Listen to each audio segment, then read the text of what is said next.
I saw my neighbor after she died. I was 12 years old and lived next to an elderly woman who I think was 95 or 96 years old. Our houses were relatively close to each other.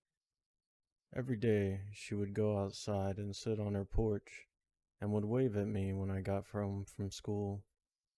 I would usually talk with her for a bit and ask her about her day and what she did. She liked me a lot and would tell me I reminded her of her son when he was young. I remember this day like it was yesterday. I got home and immediately realized she wasn't sitting on her porch. I thought it was strange, but didn't think too much of it. The day after, again, she wasn't sitting on her porch.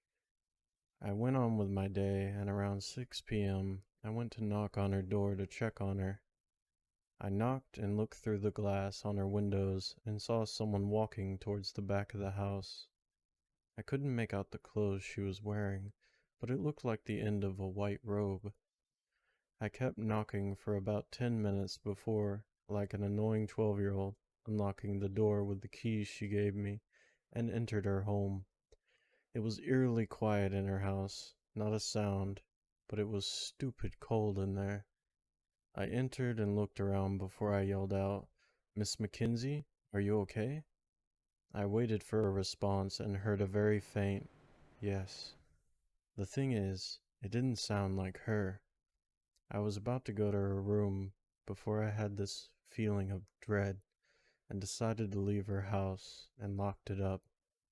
The next day I went outside as it was a weekend and saw her son and a few other people there. I went over and greeted her son, who was also very nice to me. He told me she died almost 2 days ago. He lived very far away and decided to check on her when she didn't pick up her phone for 2 days. When he told me, the hairs on the back of my neck stood up. I immediately started asking if he was sure she died 2 days ago, and he said yes. I went home and was scared to tell anyone, fearing I would be looked at like I was crazy. I don't know what I heard or saw, but it still gives me chills.